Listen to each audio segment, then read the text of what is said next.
Hello, everyone. Rayban Banerjee Dhar, trustee of the Foundation for Nonviolent Alternatives, or FNVA, as it is more popularly known.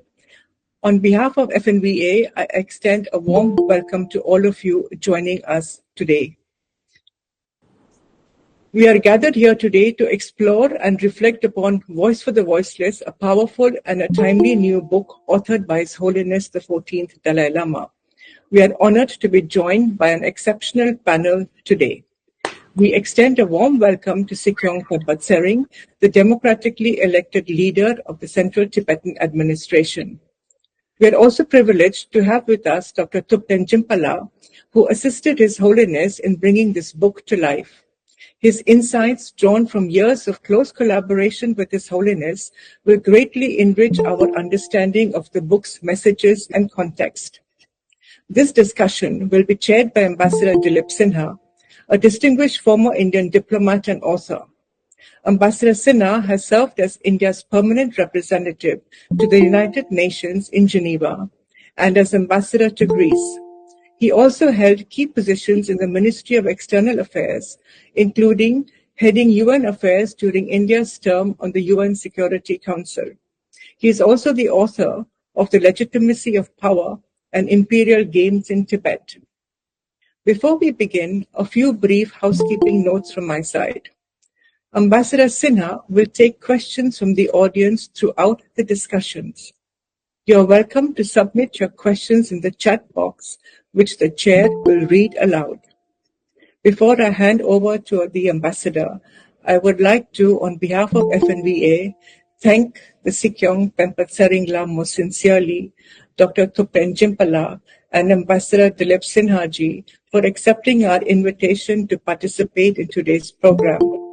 FNVA would also like to thank our online audience for joining us. We look forward to a rich and a meaningful dialogue ahead. May I request Ambassador Sinha to formally begin the proceedings. Thank you. Thank you, Ms. Rayban Katrina Dhar. It is for me a great honor to be not only invited to participate in this book discussion, but also to chair it. And I would like to particularly welcome the Sikyong Khenpa Tsering and the author of the book, Dr. Thupten Jinpa, to this discussion. And of course, I'd like to welcome all of you to this book discussion. Rarely in history does an individual come to symbolize his people and his nation so comprehensively as His Holiness the 14th Dalai Lama. But this book is not only for his nation and his people, but for the whole world. And it is really good on the part of FNVA to organize this book discussion.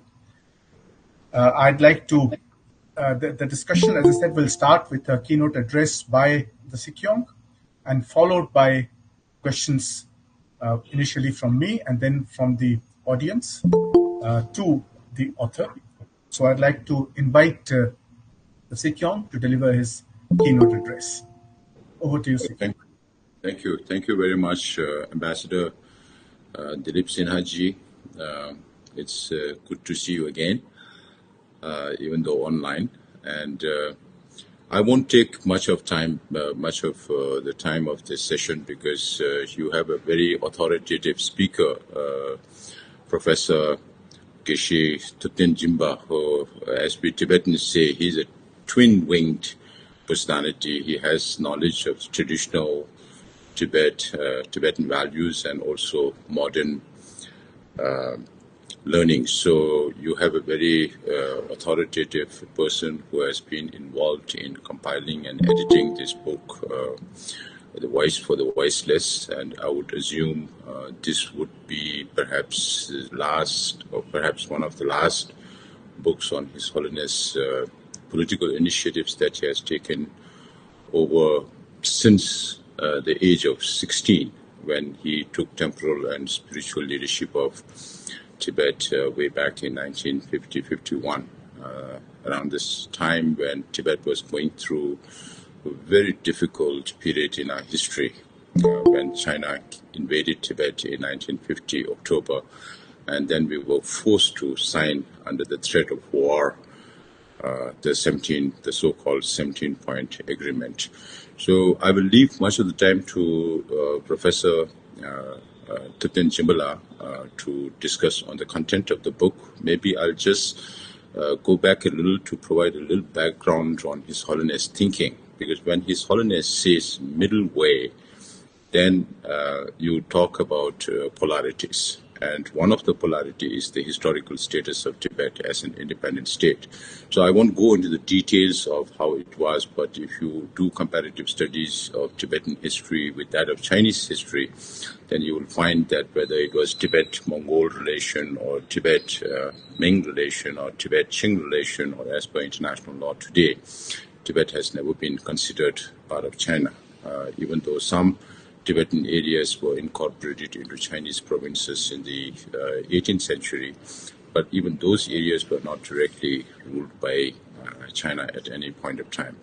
And then, as you will, of course, hear from Professor Thupten Jimbala about the content of this book and how His Holiness, I'm always amazed at how His Holiness combines his spiritual thinking with the political objectives that he has set in this world, which very often we see a lot of contradictions, but His Holiness has always managed to seamlessly combine his spiritual thinkings with the realities of today, and then come out with solutions for not only Tibet, but also for humanity as a whole. And going forward, of course, His Holiness prepared us from 1960 onwards.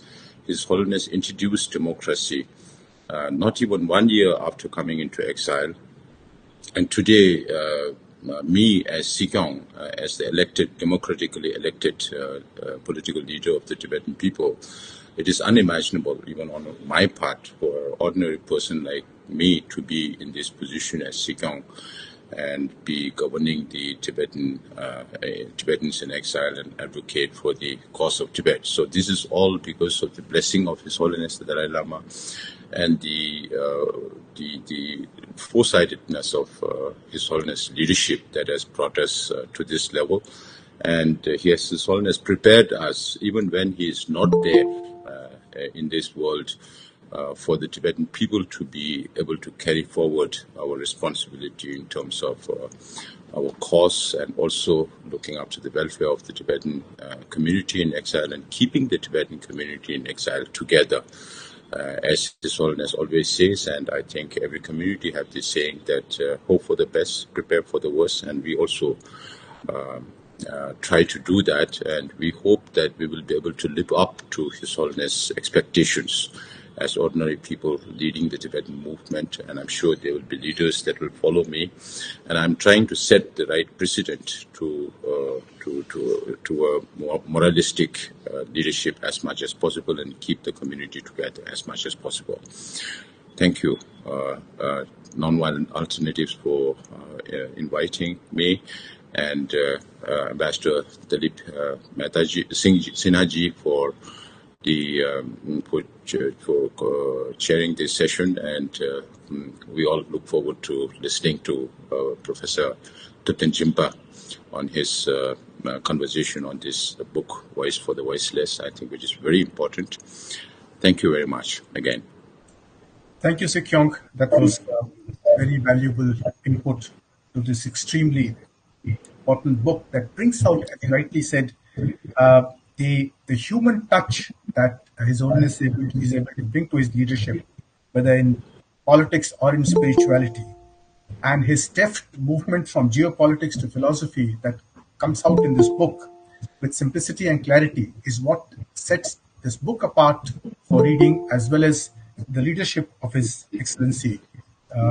And it provides us a message for all humanity. Now, before we start the discussion, I'd like to mention that because of technical reasons, this discussion can only be up to for 1 hour. So at 8 o'clock, we'll have to bring this discussion to a close.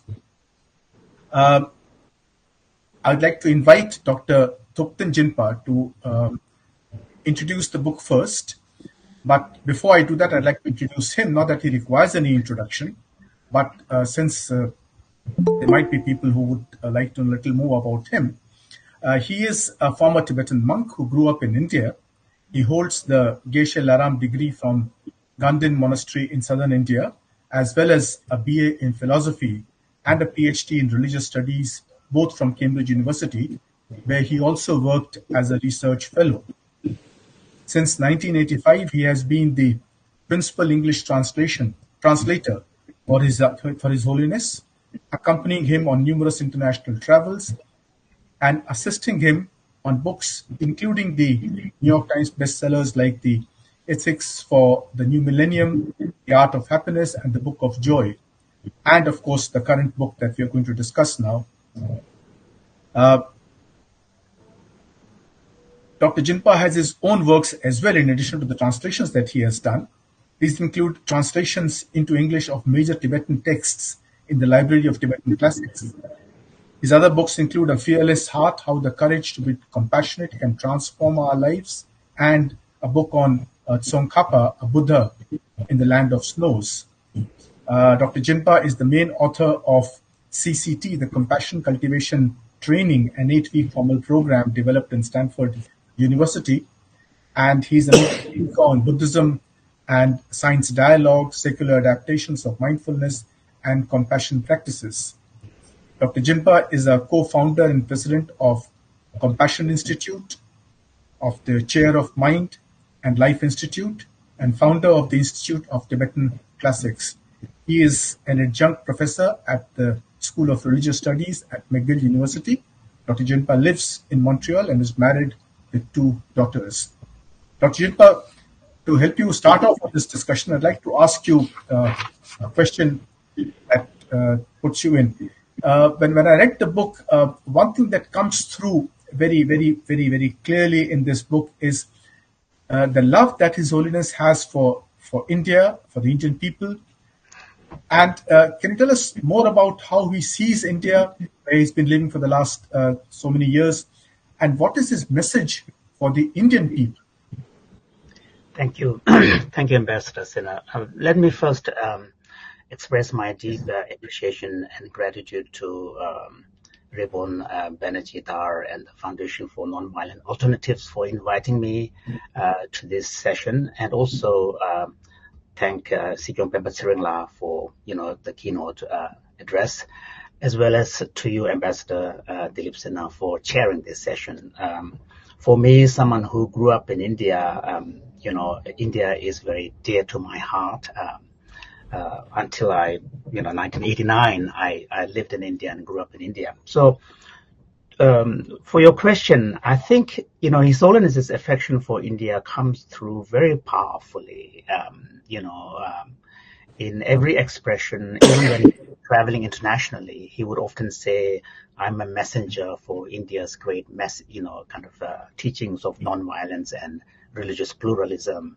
And also, he's a great advocate for India's ancient traditions, focus on cultivation of our mind and heart as a way of transforming the world that you live in. So it's a kind of an inside-out approach, which he sees as very sort of specific characteristic of Indian approach.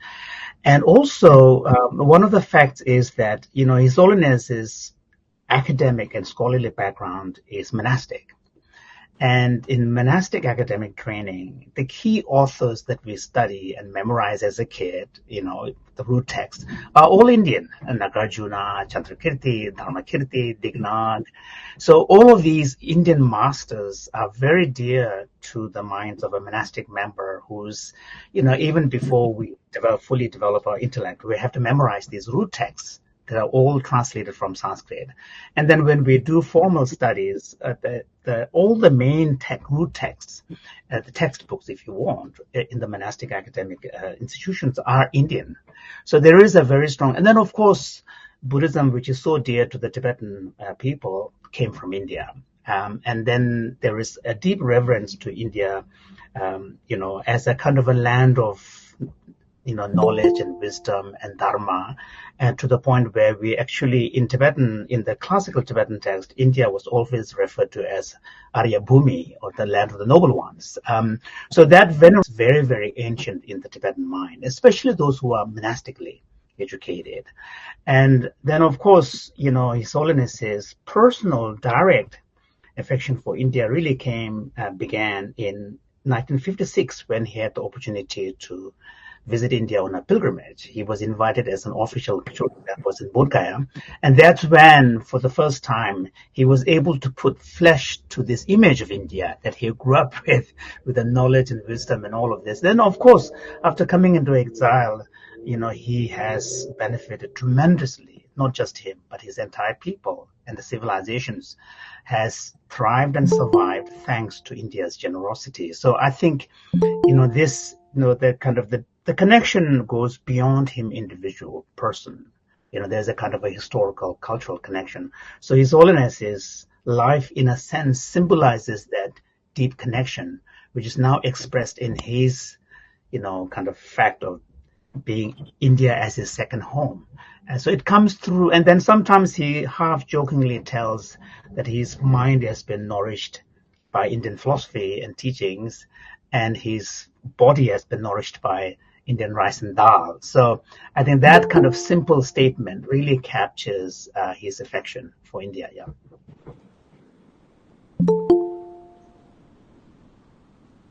You have to You're muted. Yeah. unmute. Sorry. Unmute. Yeah. Thank you for this. It really is such a privilege for us to have him here, and why we would, of course, be very happy when he goes back voluntarily to his country and gets the opportunity for doing that. But the very fact that he's on our soil and he brings forth so much of Indian thought, philosophy, and not only brings forth the idea, he actually lives it. And one of the things that one admires about him is his firm belief in non-violence. How does he adhere to this conviction in a world so full of violence and hate? He's able to bring this out in his book, even towards the feeling of humanity and compassion towards his oppressors. How do you see that coming out in the book and in your interactions with him? Well, I think His Holiness's stand on non-violence and opposition to violence, of course, has a very strong Buddhist roots, because ahimsa and avoidance of harm is the foundational ethical teaching in Buddhism. And in fact, His Holiness often says that one can sum up Buddhist ethical teachings in two statements: if possible, help others; if not, at least avoid harming others. So that's a foundational principle. Then, of course, His Holiness was deeply, deeply influenced by Mahatma Gandhi's teachings. In his first autobiography, he talks about how one of the foundational experiences he had was when he visited, the Gandhi Samadhi and paid homage to the memory of Mahatma Gandhi, whose teachings and example has really demonstrated powerfully the efficacy of nonviolent approach. So that, I think, there is a kind of a principled kind of stand on nonviolence, but also people sometimes forget there is also a highly pragmatic aspect to His Holiness's advocacy for the Tibetan struggle to be absolutely committed on nonviolence. And that pragmatism really comes from the realization that if the Tibetan side choose violence, it gives perfect excuse on the other side, which has way more weapons and way more power, to be able to just crush. Because when you choose violence, you're, in a sense, you're losing your moral high ground. And that gives up an excuse. And he is absolutely clear that Tibetan side choosing violence is suicidal. It may give some sense of satisfaction to some individuals to be able to vent out, to offer an outlet for their frustration and impatience and all the rest, but it doesn't really do anything to further the cause. So there is a pragmatic side to His Holiness's, absolute stand on nonviolent approach, and also His Holiness is pragmatic on another important issue, which can sometimes be a little controversial for people, which is, he has this broad historical view of the world where nation states are formed due to certain situations and circumstances. And so multiple nations can come together into a union. And when the realities on the ground change, then the nations can form into separate, nations. And so he has this understanding. What matters is the survival of the people, and the survival of the civilization, and the language that goes with that people. And His Holiness is absolutely clear that what matters to the Tibetans most is the ability to survive and thrive on the Tibetan plateau as a distinct people with distinct language, culture, and civilization. And what political, international, legal structure or status that requires is in some sense secondary. So if that is the case, he truly believes that in the end, the resolution has to come from, the two sides sitting down and talking. And so I think, his position on nonviolence is there's a deep principle stand rooted in Buddhism and inspired powerfully by Mahatma Gandhi's example of demonstrating its robustness and efficacy. But also there is a highly practical side to his position. Thank you. I think that is very well brought out because that is exactly the kind of arguments that Mahatma Gandhi himself gave in India's freedom movement. Sure. And we wish that he also succeeds the way Mahatma Gandhi did in his goal. Yes, I mean, and also similar to Mahatma Gandhi, if I understand history correctly, Mahatma Gandhi, one of the things that he really insisted on his core members was to really carefully look at their attitude towards the British, that they were opposing against, that there is no hatred, that there was a real recognition of the humanity of the British side. And that's very similar to His Holiness's position. His Holiness has advocated to the Tibetans, we can be very firmly opposed to the injustices on the ground and call spade a spade. But we don't have to go to the extreme of then demonizing the entire people and relate to them out of hatred and resentment. So I think that's, in that sense, His Holiness has taken something very important from Mahatma Gandhi, how to make that principle an actual reality, where you can judge the action, but, respect the humanity of the people behind it. Yeah, that's very correct. You, in the book, His Holiness has given some anecdotes about his interactions with Chinese citizens on the internet and during his travels abroad.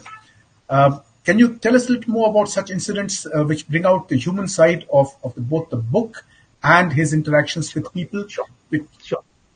Definitely.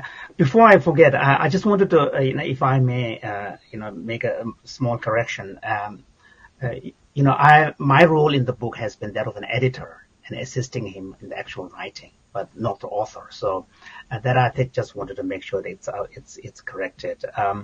So His Holiness, one of the things that His Holiness has really maintained is that in the end, the public opinion on the part of educated Chinese, those who pay attention to the internet outside world, would really matter a lot to the Tibetan cause.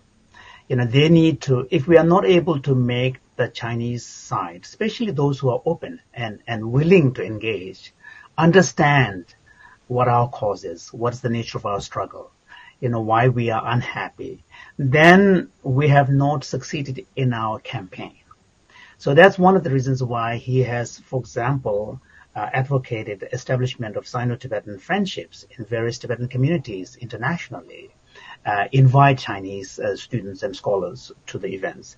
And he has himself engaged in several conversations, many of which were public, where organizers would put together engagement between him and Chinese students and scholars, in a kind of an open, they might have one or two people on the stage engaging with him, but it's mostly an open Q&A discussion sessions, which are quite public. And he has done that in many countries in Europe, in the United States, and here in Canada as well. And this has been very, very important because to give the Chinese students and scholars who are outside their homeland, and a chance to really listen to His Holiness himself, because they are brought up with such propaganda and brainwashing to the point where they don't really know what facts are, what fictions are. So I think those public sessions have been really, really important for His Holiness and for these Chinese who are able to participate in them. But also His Holiness has engaged in some, non-public, deeper discussions with select group of scholars and thinkers, including people from inside China, especially through the auspices of Brookings Institution in Washington and Aspen Institute. His Holiness has engaged in some of these discussions where these are not recorded, these are not public, where there can be a much more frank exchanges. Because many Chinese scholars are intrigued by the inability to attain any breakthrough in the discussions between His Holiness's, representatives and envoys and Beijing government. Because if His Holiness is explicitly stated that he's not advocating for restoration of Tibetan independence, that he's seeking an accommodation within the framework of PRC, then the Chinese scholars and students don't understand why is there no real headway being made in working this out. So they're trying to figure out, but His Holiness has often told them that they should ask the Beijing government, because the stumbling block is really coming from the Beijing side, not from him. He has been very clear. What matters most is this ability to make the Tibetan people feel that they have a home in this union that has been forced on them. So within the PRC, that somehow the Tibetan people need to feel that Tibetan Plateau is their home, that they have an agency on the ground, that they have some control over their language and ecology, as to what mechanism needs to be put in place. And His Holiness does believe that the existing framework of PRC's constitution, as well as the laws, covering the national minorities, are adequate to be able to come up with a mechanism to really make this happen. So many Chinese scholars and students who meet with His Holiness in these, kind of closed sessions, that is one question they're asking. They're intrigued, and of course, in the end, they need to ask the Beijing government what exactly is the stumbling block. Okay, thank you. We have some questions in the question box, and we have a gentleman who's raised his hand also. I'd request him to put his question in the question box so we can move a little faster. But the first question that we have is from FNVA, and it says, is there a particular significance to the timing of this book? Well, that's a question I was asked by several other people. The timing happened to be, excellent. But it was not planned that way. His Holiness had made the decision to do the book about 5-6 years ago, and then there was the pandemic, so that just did not work out. And then, of course, approaching his 90th year was a major timeline that we wanted to, meet before, so that the book is out before his 90th birthday. So that's what determined. And also, one of the things that, at least on my part, when I was assisting him on the book, was to really ensure that there is a book that really presents in His Holiness's own voice, his testimony of over 7 decades of, efforts of trying to find a solution for the Tibetan people and the Tibetan cause. But from my point of view, what exactly are the bottom lines that, without which, because the fact that he hasn't signed anything, during all these discussions meant that he never got to a point where he was confident enough to feel that there is enough guarantee in the mechanisms that would ensure the survival, long-term survival and thriving of the Tibetan people. So I think those, putting that in place, I think was really important. And I think His Holiness also wanted to continue to encourage Tibetan people to think beyond his lifetime. I mean, that is something that he has done quite a while ago. The fact that he devolved his political authority, all of this was preparing us and constantly reminding the Tibetan people, as well as the Chinese side, that the struggle is not about his institution or himself personally or his personal status. The struggle is really about the Tibetan people. 6 million, over 6 million Tibetan people, and their homeland, which is the Tibetan Plateau. Tibetans have been living there. Our history goes beyond the Common Era. The first king, Nyadri Zembo, is before Common Era, BC. And our written history starts from the 7th century, when the Tibetan script was developed on the basis of Devanagari script of the Gupta period. And since then, Tibetans had a very long written history and recorded memory of a nationhood, of a people, of a civilization. So something has to be done if China really wants to keep the Tibetan people happy within the family. Something has to be done to make the Tibetans feel confident that they can continue to live like that. So that, I think, is really something that His Holiness wanted to communicate to the future generation, younger generation of Tibetans, that it is really a struggle of a people and it must go on beyond his lifetime. And these are the reasons. Yeah, I think that comes out very, very remarkably, how he's able to separate the institution of Dalai Lama from the country, the nation of Tibet. That comes out very, very, it's remarkably, with remarkable clarity and sagacity. We have a question from Mr. Ten Lamo, President of the Tibetan American Association of Minnesota in the US.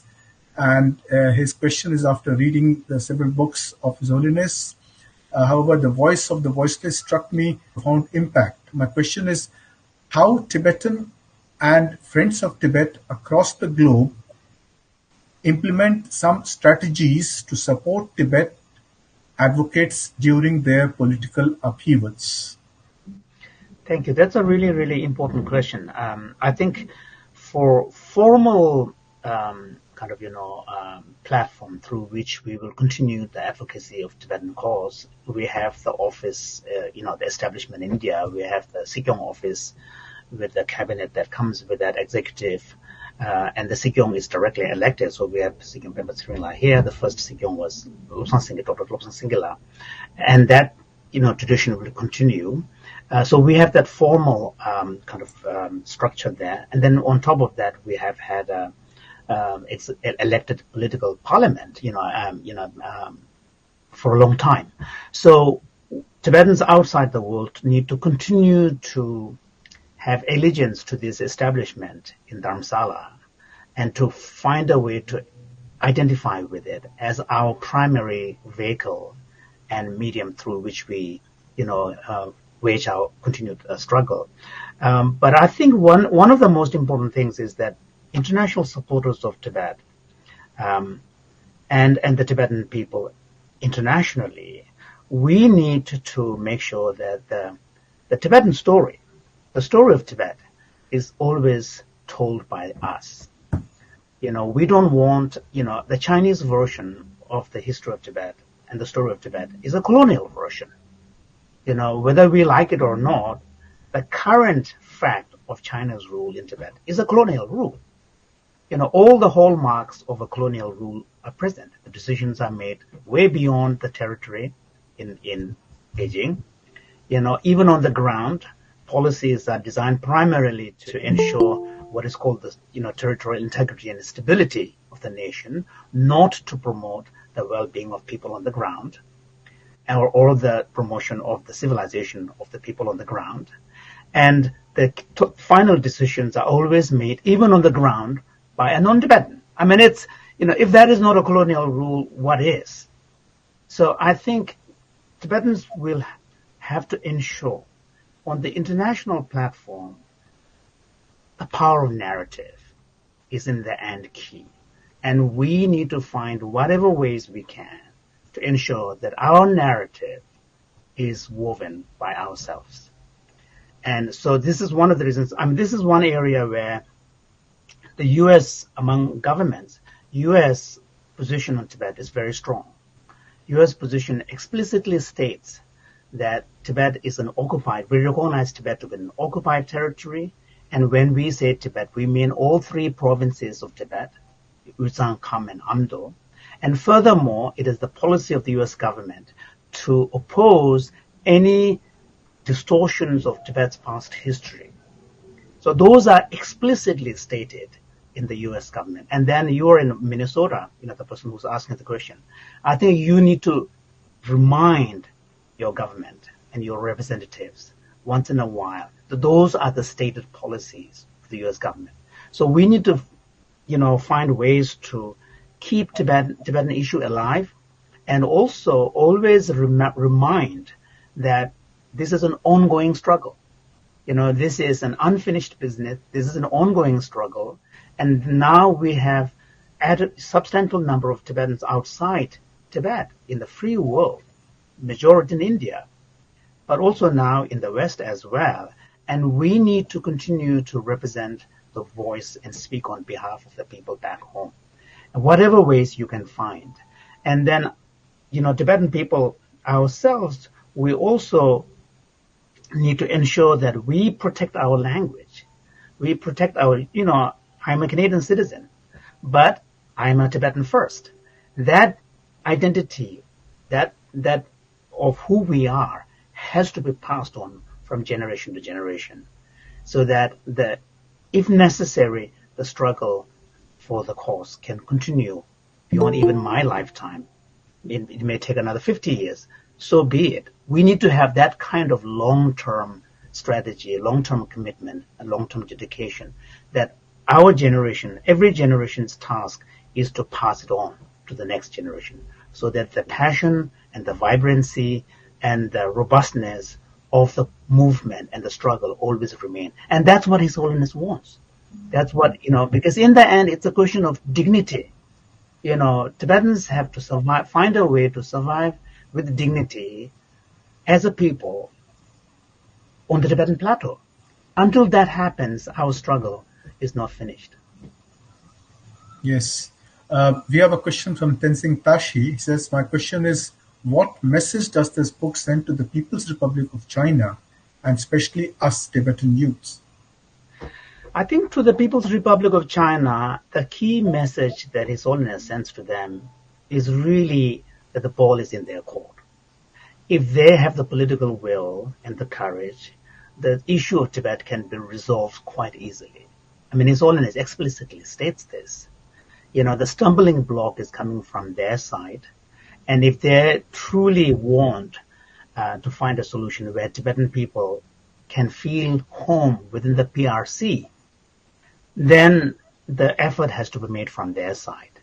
And His Holiness, and the book really shows to the Beijing leadership all the efforts His Holiness has made, to achieve that goal.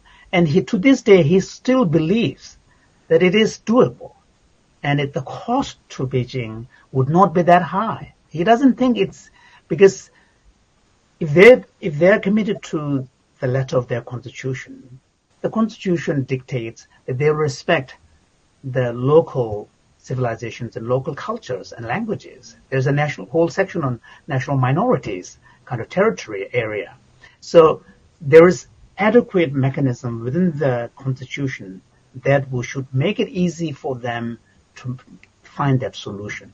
And I think this is a key message that His Holiness is bringing. But also another important message His Holiness is bringing to them is that don't think that when I'm gone, the chapter of Tibetan struggle will be finished. That's not going to be the end of chapter. That this is a struggle of a people. It will carry on until, Tibetans find adequate confidence that they have, the ability to thrive on the plateau with a sense of dignity and agency. So His Holiness is also reminding them to think that when I'm gone, the Tibetan struggle will come to an end would be too simplistic. If the issue is not remains unresolved, and even though His Holiness does not say so, I would say then it will become even more complicated for China, because we should not forget His Holiness's moral authority exerts a powerful restraint on the impulses of people, Tibetans. And also, His Holiness has been very strong in convincing majority of the Tibetans that not seeking independence and seeking a middle way is in the best interest of the Tibetan people. He has convinced on those two things. His leadership has been spectacular in convincing the majority of the Tibetan people. When he's gone, on both of these fronts, Beijing will find it way more complicated. Yeah. And furthermore, His Holiness, as you pointed out, has powerfully represented the aspirations and, has been the symbol of the Tibetan people that if Beijing is smart enough, if they find a solution that His Holiness signs on, 99.9% of Tibetan people will be behind it. He has that kind of moral weight and ability to bring along. But when he's gone, even if some solutions are proposed, it will be really way more complicated. So, and what are they going to do? Are they going to kill the entire Tibetan people on the plateau? Several million of them? That is unimaginable. And then the Tibetans are never going to, His Holiness explicitly states in the book, Tibetans are never going to say that they are Chinese. It's a simple fact. So then what are you going to do? So I think there are powerful messages to the Beijing leadership that if they are serious about finding a solution, His Holiness doesn't think it's that difficult. Well, there's one gentleman again who's raised his hand. I'll request him to put his question in the question box. There are a couple of questions that are very similar to what you have just answered. I'll read them out just for your information. One is by Tenzin Palki. So my name is Tenzin Palki, and I am deeply committed to advancing the Tibetan cause in light of increasing global understanding and sympathy toward China. I seek guidance on effective strategies to ensure our voices are heard and to raise awareness about China's oppressive treatment of Tibetans in Tibet. How can Tibetan youth exile amplify our advocacy efforts to counter these narratives, highlight human rights violations, and preserve our culture? And there's another one that's also very similar by Dawa Dingtsa and Dawa Bhuti from Gangtok. What kind of impact do you hope this book will have on readers, especially younger generations or those unfamiliar with the Tibetan cause? So for the younger generation, I think, one of the powerful aspects of this book is that, His Holiness has represented the Tibetan people for his entire life and formally as a leader for a long time. And one of the important aspects of this book is to really kind of find in one place, in his voice, not only what he has done, his efforts, but also the thinking behind it and the evolution in his thinking. Because until the late 60s, it's obvious that His Holiness's primary objective was what he calls the restoration of Tibetan independence. And to that end, there were, applications sent to, appeals made to United Nations and all of this. And in the early 70s, he had a kind of a change in his strategy and thinking. So all of that is mapped out in this book, in a way that is kind of evolutionary. But also, one of the powerful aspects of this book is that His Holiness has always been, and because I've had the privilege to serve him since '85, traveling internationally with him, he has always been internationalist. And he has always been a geopolitical thinker. He's always situating the issue of Tibet within the context of what is happening in the world. And also, he constantly, as a Bodhisattva, thinks about humanity in broad terms. Where is humanity heading? So the powerful aspect of this book is, it situates the Tibetan context. For example, there is a chapter on geopolitical reflection, which really situates what was happening to Tibet. And you yourself, Ambassador Sinha, you wrote a book on the great games, of these powerful imperial, powers playing games, and how Tibet was part of that whole kind of, their kind of the what is called the Great Game. So His Holiness really kind of reflects on the geopolitical situation, because sometimes the Tibetans, when we think about our own situation in isolation, there is a danger of feeling depressed. His Holiness explicitly says that a large part of the blame goes to our own people. We adopted an isolationist policy. We did not appreciate the world was changing after the First World War. They needed to be, the nations needed to demonstrate that they were independent. So His Holiness really and these are things which the younger generation of Tibetans need to know. And also, the younger generation of Tibetans also need to know a little bit about the history of Tibet. Because, like many ancient nations, the history is never that clean, straightforward. Powers shift and alignments shift. So Tibet is no exception. So what was the status of Tibet during the Yuan period?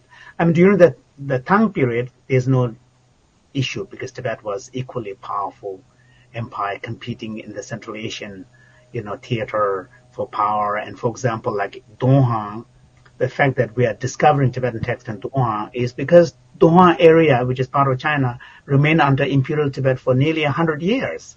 So during the imperial period, it's not an issue, but from the Yuan period onwards, history becomes very complicated because of the Mongol rule across Asia, part of Europe.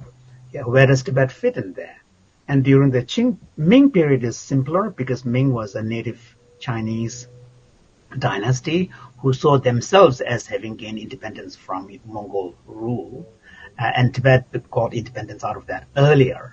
But again, the Qing is, although a Manchu dynasty, but they had influence in Tibet. So to have younger generation Tibetans really need to educate ourselves a little bit about history, so that we don't have a kind of a simplistic view of history, but to have that kind of richness in our understanding, so that when we speak about the history of Tibet, we can do so with confidence. So that's, I think, an important lesson the younger generation can learn from, reading this book. And of course, this book, it being from His Holiness, of course, His Holiness tells his version of history, but we need to go beyond and look at that. And there's now quite a lot of material available in English. There's a research, unlike your book, there are quite a lot of books now. There are specialists on Yuan period. There are specialists on the Qing period. There are specialists on the Kuomintang nationalist period. There's a whole book written about, since 1950, China's activity on the Tibetan plateau. Jiang Ling Li, a Chinese author who passed away recently, sadly, wrote 2 very important books. So younger generation Tibetans really need to, read them to have at least some basic mastery of our history. Thank you. We are running out of time now. There are a lot of questions in the question box. What I'll do is I'll read them out quickly for you, so that then you can just summarize your thoughts on these questions. Start off with by Mr. Kalsang Dol. It says, what is the biggest obstacles in Tibetan and Chinese authorities to find a meaningful solution to the Tibet problem? There's Mr. Anurag Khond, who says, interestingly, do you see the sudden increase in Indian interest in Tibet as a temporary phase born out of Sino-Indian animosity, which might fizzle out when ties go back to normal? We have Mr. Tenzin Nima. So my question is, what is the key message of this book to the Tibetan youth, which you've already answered? There's Guru Tharchen Bhutia. Said, mine is not a question but an appeal to all my Tibetan brothers and sisters and all friends to buy this beautiful book, read it and present it to friends. The way the voice for the voiceless can be heard in all nooks and corners of the world will ultimately benefit humanity. Then we have Mr. Rinzing Namgyal, who says the current deadlock in Sino-Tibetan issue appears to lie between the Tibetans' pursuit of truth and justice and the Chinese Communist Party's obsession with power. How do you see the way forward, Professor? Then we have Chopa Tenzin Ladron, who says, thank you for organizing the discussion. I'm well aware of the Tibetan exiled community situation, but very limited understanding of inside Tibet. Yes, people in free countries should be voice for voiceless. I think more or less this is the current. My question is that what is the most effective support can offer by people of Indian Himalayan, towards preservation of Buddhist culture, language, and environmental protection. And the last one is from Mriti Gyana. I'm a PhD candidate in McGill University. That's your university, Professor. My question is for Sikyong. I hope he's still there. After reading this book, one question stuck me in my mind. That is, can autonomous Tibet maintain its pro-religious secular governance under CCP? China, since it is anti-religious communist state, this is given the scenario choosing middle way approach for the future of Tibet in China, or is there a chance that the future of Tibet might relinquish its religious freedom for the sake of its autonomy? So I'll give you a few. Thank you. Yeah, that's that's a whole series of questions. Yes. I think the deadlock thing. I think you should read the book. His Holiness actually explains, at least from his perspective, where the stumbling blocks were. On the question of, one of the things that a lot of Tibetans worry, including myself, is that His Holiness has been such a powerful symbol for our nation and our struggle and aspirations. And also he has been such a great spiritual teacher to the world out of his compassion, who truly cares for humanity. The moment he opens his eyes, he's thinking about the world, sentient beings. And that is the true Bodhisattva. So because of that, there's been a tremendous devotion, reverence, appreciation, gratitude to him, which then translates into sympathy for the Tibetan cause and attention to the Tibetan cause. So a lot of people like myself worry what would happen after he's gone. Will the world turn its gaze away from Tibet and the Tibetan people? That, I think, is a serious question. I think this is the reason why we in the exile community and Tibetan people in general really need to ensure that the continuity of the name of the Dalai Lama lives on. Because that is what connects emotionally, spiritually, and psychologically people inside Tibet and those who are in the free world. The Dalai Lama name is what binds us, what connects us. And if we can ensure that the continuity of Dalai Lama, which is the institution and the succession, then the struggle can go on. The specifics, the practical implementation of the struggles, all of these can be done through movements. But the emotional pull, the anchor, and the spiritual anchor really will reside for the time being while we are in struggle, ongoing struggle, with the name Dalai Lama. So that, I think, is a crucial point that I wanted to make. On the Indian position, with the India rising as a major economic power, with it comes prestige and, possibility and opportunity on the global stage. And this is also reflected in India's more robust stance, vis-a-vis Tibet and Tibetan issue and China. And, my feeling is that Indian affection and sympathy for the Tibetan cause will remain, because it goes beyond politics. Because Tibetan civilization and Indian civilization are like siblings. We are the younger brother and younger sister. Our civilization, at least the written-based language-based civilization, is truly Indic, in its essence. So I think the affection and the sympathy will remain. Now, whether that translates into actual policy, that will be a separate question. But my own feeling is that, Tibetans will continue to have a home in India. Our civilization and exile will thrive thanks to the generosity of India and its people and government. And, and the solution of Tibet is in the long-term interest of the well-being and security of India as well. And the leaders know this. And successive governments may change, but India's position will, I truly believe remain steadfast as it's always been. So that's my view. I completely agree with you, but we are also completely out of time. I don't think I can give the floor to the Sikyong to give his comments. So I'll pass the floor back to Mr. Tenzing Gyatso for last words, and then we'll have to wind up because this is electronic, so it will switch off at 2000 hours. Thank you. Thank you.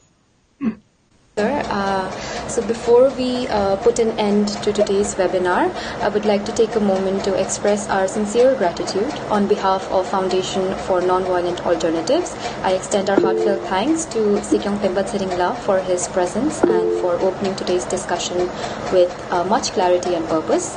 And we are deeply grateful to Dr. Thupten Jimpala for his moving reflections as the editor for Voice for the Voiceless, and to Ambassador Dilip Sinha for graciously chairing today's session.